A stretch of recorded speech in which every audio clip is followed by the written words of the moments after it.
Il est midi, l'heure du déjeuner quotidien. Dans ce restaurant, en plein air, le choix est varié et le coût modique. Ce sont des ouvriers au fait, ce sont des ouvriers et ils ont à peine de quoi se nourrir. Donc quand ils viennent là, déjà que les prix varient de 500 à 600, 700, 800, donc on ne peut pas inclure le dessert ni l'entrée. Ce jeune étudiant est un habitué. Pour le déjeuner, ni l'art ni la manière, l'essentiel est d'être repu. En Afrique, on ne tient pas compte de l'équilibre alimentaire. Donc moi-même, c'est le cas parce que quand tu es ici d'une famille pauvre, tu manges pour te rassasier le ventre. À domicile ou dans les lieux de commerce, les restaurants par exemple, s'alimenter n'est pas chose aisée. Obtenir les denrées de première nécessité à moindre coût, un casse-tête. Et moi par exemple, je suis une femme et je veux manger foutoune trop. Je prends 2000 francs, je n'arrive pas à faire le complet. Quand je prépare, c'est pas ça. La question préoccupe les associations de consommateurs. Un panel est organisé pour réfléchir sur la question. Le constat que nous faisons, c'est qu'il y a manque de communication. Il y a manque de communication. Je donne un exemple. Il y a des produits qui grimpent sur le marché. Et on ne prend pas le temps de venir expliquer aux consommateurs pourquoi ces produits coûtent cher. Coût de la vie et différentes propositions aux gouvernants, notamment davantage de communication sur les éventuelles solutions. Un souhait partagé ce 15 mars, journée mondiale des droits des consommateurs. Plus de 20 femmes meurent en couche par jour selon la direction des soins infirmiers et maternels. Le taux de mortalité maternelle est passé de 543 à 614 décès pour 100 000 naissances vivantes entre 2005 et 2012. La situation de la santé du couple mère-enfant demeure une préoccupation en Côte d'Ivoire. Les autorités ivoiriennes accentuent les actions en vue d'y remédier. C'est le sens de cet atelier de réflexion. Nous voulons faire un plaidoyer à l'endroit des femmes elles-mêmes pour qu'elles acceptent de venir à l'hôpital pour faire les consultations prénatales quand elles sont enceintes. Qu'elles acceptent aussi, après la consultation même prénatale, de venir accoucher à l'hôpital. Aussi, qu'elles acceptent d'amener les enfants pour les faire vacciner et suivre les conseils d'usage que les médecins, les infirmiers, les sages-femmes leur donnent. Le deuxième plaidoyer va à l'endroit des maris qui doivent inciter les femmes à fréquenter l'hôpital. Le troisième plaidoyer, c'est à l'endroit de nous-mêmes, les prestataires de santé, qui devons réserver un bon accueil à ces femmes. Au thème de cet atelier, des stratégies seront dégagées pour l'amélioration des soins maternels. Mais avant, toute femme en période de grossesse ou après l'accouchement doit impérativement se faire suivre à l'hôpital. Les journalistes et professionnels des médias de Côte d'Ivoire sensibilisés à la couverture maladie universelle. Un projet d'assurance maladie initié par l'État de Côte d'Ivoire pour assurer la prise en charge sanitaire des Ivoiriens. Le directeur d'affiliation à la Caisse nationale d'assurance maladie est venu expliquer aux hommes des médias l'importance pour eux de souscrire à cette couverture maladie. Les journalistes rentrent dans le cadre de l'ensemble de la population pour lesquels cette assurance est mise en œuvre pour qu'ils puissent bénéficier à terme de soins de santé de qualité. Avec une cotisation mensuelle de 1000 francs CFA, le journaliste pourra se soigner convenablement dans les hôpitaux et centres de santé conventionnés par l'État. Une action sociale bien appréciée par le président de l'Union nationale des journalistes de Côte d'Ivoire et l'ensemble des hommes de médias. La couverture maladie universelle est une action sociale de très grande portée initiée par le gouvernement. Il était important que nous invitions les premiers responsables de cette opération à venir à la maison de la presse, enrôler les journalistes. C'est dans cet esprit-là qu'ils sont là ce matin et nous sommes très heureux. Ils seront à la maison de la presse pendant 2 semaines. Donc nous invitons l'ensemble des journalistes à venir s'enrôler. Pour réussir l'opération, un site d'enrôlement est installé dans les locaux de la maison de la presse au plateau pour permettre aux journalistes, aux professionnels des médias et leurs familles de s'enrôler et bénéficier des avantages de la couverture maladie universelle.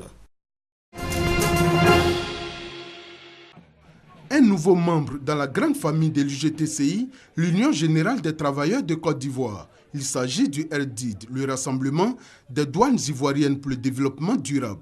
En choisissant la plus vieille centrale syndicale de Côte d'Ivoire, le 9e syndicat de l'administration douanière de Côte d'Ivoire veut s'inspirer de son expérience pour mieux mener ses activités. L'Union générale des travailleurs de Côte d'Ivoire, qui est une structure, je pense, qui a au moins 53-54 ans d'expérience, une prestigieuse structure avec à sa tête un dinosaure de la lutte syndicale. Nous avons pour objectifs fondamentaux le rayonnement des agents des douanes, quel que soit le poste qu'ils occupent, et que justement aussi le bien-être rejaillisse aussi bien sur l'agent des douanes que sur sa famille. Le secrétaire général de l'UGTCI s'est dit honoré du choix porté sur sa structure. Joseph Ebagnérin a assuré au RDID qu'il peut compter sur son soutien en termes de formation et de conseils. Tous ceux qui reviennent au syndicalisme, savoir qu'ils ont certes un pouvoir parce qu'investi par les leurs, mais aujourd'hui ils ont en face ce qu'on appelle lien de subordination, parce qu'ils relèvent d'une grande administration. Et donc savoir se mettre dans le moule et qui permettent donc de faire des choses utiles qui profitent tant à l'administration qu'à ses mandants. Le secrétaire général du RDID a souligné que ses premières actions seront la formation syndicale de ses membres et la sensibilisation afin d'augmenter le nombre d'adhérents à son syndicat. La jeunesse 5e pouvoir est le livre de Jean-Stéphane Leba, journaliste écrivain. Un livre qui est une contribution intellectuelle à la promotion de la jeunesse. Selon l'auteur, les jeunes qui sont le 5e pouvoir sont ceux qui se mettent résolument au travail et qui se valorisent par le travail bien fait. Les caractéristiques de la jeunesse 5e pouvoir, ce sont ces jeunes qui ont un rêve, qui ont une vision et qui travaillent. Justement le travail, qui travaillent de sorte à glaner tous les lauriers, qui travaillent de sorte à avoir les distinctions nationales et internationales. Cette œuvre a été dédicacée en présence du conseiller du président de la République, chargé de la jeunesse. Touré Mamadou n'a pas manqué de féliciter l'auteur et d'encourager la jeunesse au travail. C'est vrai que nous avons traversé des moments difficiles liés aux conditions de notre pays, liés aux conditions de cette jeunesse elle-même. Parce que pour être manipulé, il faut présenter une certaine faiblesse. Et je pense qu'à travers des œuvres comme l'œuvre de Stéphane et à travers des actions qui sont menées, c'est amener les jeunes à prendre conscience. À s'attacher à des choses qui ont de la valeur et à être véritablement des acteurs qui peuvent contribuer positivement à l'avancement de leur pays et de leur continent. La jeunesse 5e pouvoir est une œuvre de 142 pages qui invite la jeunesse à un changement de mentalité et à une prise de conscience. Le FESPACO, le Festival panafricain du cinéma et de la télévision de Ouagadougou, s'affirme à chaque édition comme l'événement cinématographique le plus coté du continent africain. La 24e édition le confirme bien, malgré la situation politique au Burkina Faso marquée par un gouvernement de transition et les menaces liées à la fièvre hémorragique à virus Ebola, la tradition a été respectée. La biennale du 7e art africain a été, au dire du délégué général Ardiouma Soma, riche en cinéma, en émotions et en découvertes. De l'ouverture du festival jusqu'à la clôture, le fait de rencontrer des personnes qui sont satisfaites, qui arrivent à trouver leur compte, qui sont contents d'être là à Ouaga au FESPACO, ça me rassure déjà. Du 28 février au 7 mars 2015, les milliers de festivaliers ont eu droit à 313 séances de projection dans 7 salles de cinéma. Au total, 133 films sélectionnés par les différents jurys. Pour les voir, le public a démontré un réel engouement, preuve que le cinéma africain a un avenir certain. J'aime bien le FESPACO parce que ça permet de promouvoir le cinéma africain. C'est un festival très important pour les Africains parce qu'il permet donc, à mon avis, donc, de soutenir notre art, de véhiculer aussi notre art afin que nous ne soyons pas submergés par donc, ceux qui ont inventé le cinéma. À Ouagadougou, avec le FESPACO, nous avons l'opportunité de pouvoir donc suivre un certain nombre de cinémas de qualité. Le MICA, le marché international de la télévision et du cinéma africain, est une tribune d'échange à sa 17e édition cette année. Cette activité majeure du FESPACO a suscité un intérêt. 62 stands promotionnels animés par des sociétés de production, des diffuseurs, des distributeurs venus de plusieurs pays y ont pris une part active. Nous sommes un organe de sensibilisation. Nous créons et nous diffusons des films de sensibilisation. Et notre cinéma itinérant, on va partout dans le Burkina en langue locale. Ce stand, ça s'appelle le stand Aquaba Côte d'Ivoire, pour souligner le renouveau et la relance du cinéma ivoirien.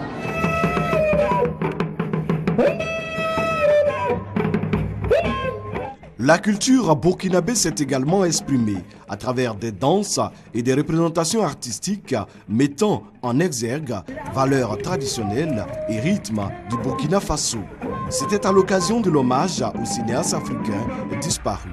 L'apothéose du 24e FESPACO au Palais des Sports de Ouaga 2000, qui a également accueilli la cérémonie d'ouverture, a vu la victoire du réalisateur marocain Hicham Ayouch, désigné étalon d'or de Yénéga avec son long métrage Fièvre.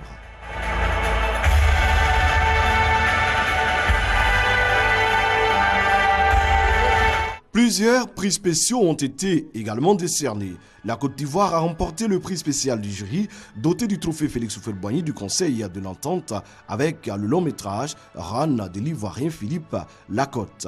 Le prix de la meilleure série télévisée pour Chronique africaine de Marie-Christine Hamon, réalisatrice ivoirienne, et un prix dans la catégorie documentaire école avec Carité, Man de Savane de Félicia Kwaku, jeune réalisatrice ivoirienne. Toutes catégories confondues, le montant total des prix officiels et spéciaux des palmarès de cette édition s'élève à 152 millions de francs CFA. La 25e édition du FESPACO, le festival panafricain du cinéma et de la télévision de Ouagadougou, est prévue du 25 février au 4 mars 2017.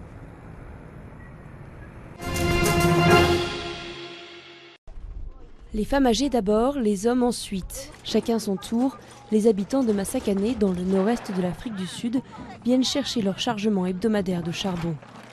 2 brouettes permettent à une famille de se chauffer et de cuisiner pendant une semaine. Chaque personne reçoit un ticket qui lui donne le droit à du charbon gratuit. Mais tous préféreraient avoir chez eux l'électricité produite à quelques centaines de mètres, à la centrale thermique de Douva.